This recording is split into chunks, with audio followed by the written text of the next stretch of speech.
Wenn das Universum ein Ende hätte, was wäre dann dahinter? Diese Frage klingt harmlos. Aber sie führt uns an einen Punkt, an dem unser Denken versagt. Denn vielleicht gibt es keinen Rand. Vielleicht ist das Universum endlich, ohne Grenze. Oder vielleicht ist die Frage selbst falsch gestellt. Um zu verstehen, warum diese Frage so schwierig ist, müssen wir zunächst verstehen, wie unser Denken funktioniert. Unser Gehirn hat sich über Millionen Jahre entwickelt. In Höhlen, in Savannen, in Wäldern, in Räumen, die Grenzen hatten. Jeder Raum, den wir aus unserer Erfahrung kennen, hat klare Strukturen. Ein Zimmer hat Wände. Ein Feld endet am Horizont. Ein Kontinent endet am Ozean. Selbst die Erde, so groß sie uns erscheint, hat eine messbare Oberfläche. Unser Denken ist also auf Grenzen programmiert. Auf ein Innen und ein Außen, auf ein Davor und ein Dahinter. Wenn wir an das Universum denken, macht unser Gehirn automatisch dasselbe. Wenn etwas existiert, muss es irgendwo aufhören. Das Problem ist, das Universum ist kein Objekt in einem Raum. Es ist der Raum selbst. Stellen Sie sich einen Fisch vor, der sein ganzes Leben im Ozean verbracht hat. Er kennt kein außerhalb des Wassers. Für ihn ist Wasser nicht etwas, das irgendwo ist. Es ist überall. Genauso verhält es sich mit dem Universum. Es gibt kein Drumherum, kein größeres Gefäß, in dem es schwimmt. Und genau hier beginnt unser Verstand, uns im Stich zu lassen. Vielleicht denken Sie jetzt, aber Moment, wir wissen doch, wie groß das Universum ist. Ich habe Zahlen gehört. 93 Milliarden Lichtjahre im Durchmesser. Das stimmt, aber diese Zahl beschreibt nicht das gesamte Universum. Sie beschreibt nur das beobachtbare Universum. Und das ist ein entscheidender Unterschied. Das beobachtbare Universum ist der Teil, von dem uns Licht erreichen konnte. Seit dem Urknall vor etwa 13,8 Milliarden Jahren. Aber Licht braucht Zeit. Und das Universum ist noch dazu in Bewegung.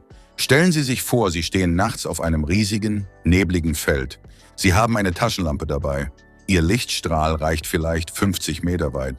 Hört das Feld dort auf? Natürlich nicht. Es ist nur das Ende dessen, was Sie sehen können, nicht das Ende dessen, was existiert. Genauso ist es mit dem Universum. Der sogenannte kosmische Horizont, die Grenze des Beobachtbaren, ist keine Wand. Er ist keine physische Barriere. Er ist nur eine Grenze unserer Wahrnehmung. Eine Grenze in der Zeit, nicht im Raum. Und hier kommt etwas Faszinierendes hinzu. Dieser Horizont ist nicht für alle gleich.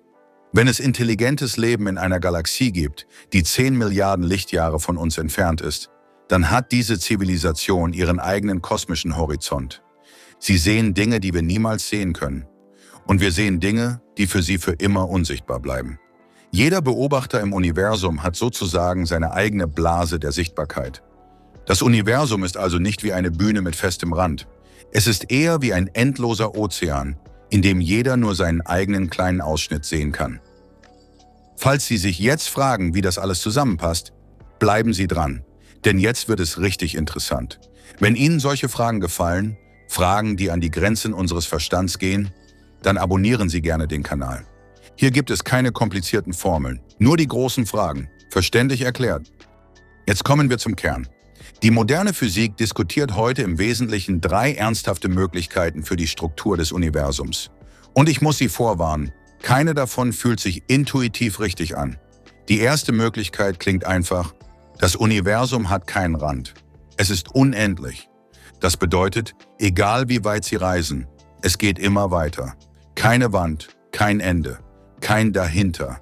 Nur mehr Raum, mehr Sterne, mehr Galaxien, für immer.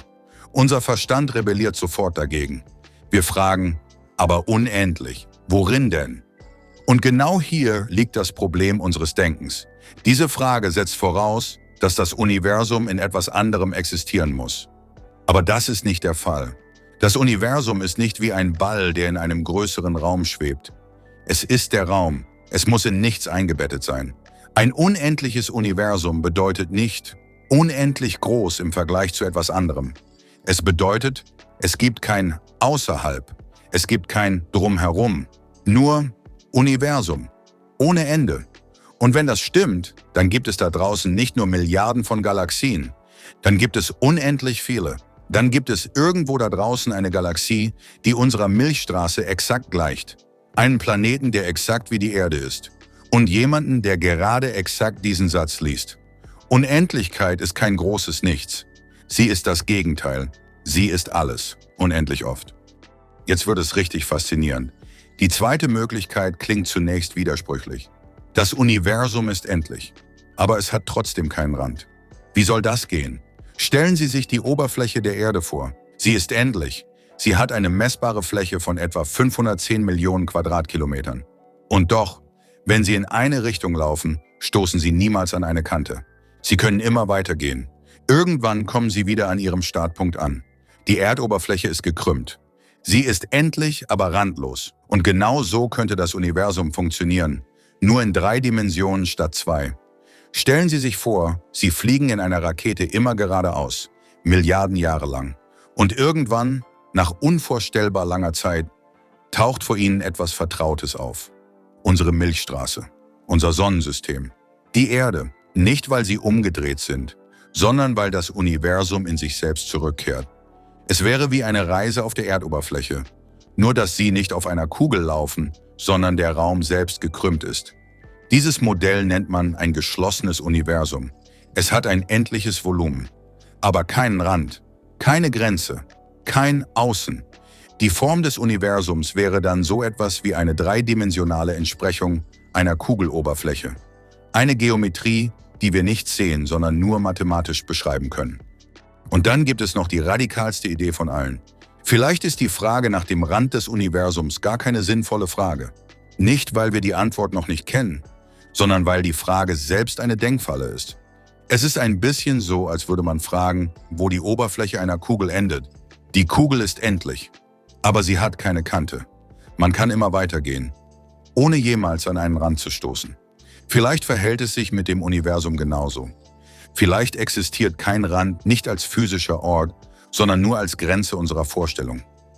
Die Realität schuldet uns keine intuitive Geometrie und sie schuldet uns erst recht keine Antwort, die sich gut anfühlt. Und jetzt kommt das vielleicht Frustrierendste an der ganzen Sache. Selbst wenn es einen Rand gäbe, selbst wenn das Universum eine klare Grenze hätte, könnten wir sie womöglich niemals erreichen. Warum? Weil das Universum sich ausdehnt. Und zwar nicht wie ein Ballon, der in einen Raum hineinwächst, sondern der Raum selbst wird größer. Stellen Sie sich ein Gummiband vor, auf dem 2 Punkte markiert sind. Wenn Sie das Band dehnen, entfernen sich die Punkte voneinander. Nicht, weil sie sich bewegen, sondern weil der Raum dazwischen wächst. Und je weiter 2 Punkte voneinander entfernt sind, desto schneller entfernen sie sich. Das bedeutet, es gibt Regionen im Universum, die sich heute bereits schneller von uns entfernen, als das Licht jemals reisen könnte. Nicht, weil sie schneller als Licht fliegen, sondern weil der Raum zwischen uns und ihnen schneller wächst, als das Licht ihn durchqueren kann. Diese Regionen sind für immer unerreichbar. Nicht technisch unerreichbar, nicht ökonomisch, nicht biologisch, fundamental, prinzipiell, für alle Zeiten. Das Universum schützt sein Geheimnis durch seine eigene Struktur. Es ist, als hätte die Realität eine eingebaute Firewall gegen unsere Neugier. Also, was liegt am Rand des Universums? Vielleicht nichts, vielleicht der Anfang, vielleicht eine Geometrie, die wir nicht fühlen können. Oder vielleicht ist die Frage selbst eine Illusion unseres Denkens. Aber eines können wir mit Sicherheit sagen. Das Universum ist nicht nur größer, als wir denken. Es ist fremder, als unser Verstand begreifen kann. Und vielleicht ist genau das die faszinierendste Eigenschaft des Kosmos. Dass er uns immer wieder zeigt, wie klein unser Vorstellungsvermögen ist. Und wie groß das Geheimnis, in dem wir leben. Ich bin neugierig. Was glauben Sie? Ist das Universum unendlich? Oder endlich, aber ohne Rand? Schreiben Sie es gerne in die Kommentare. Ich lese jeden einzelnen.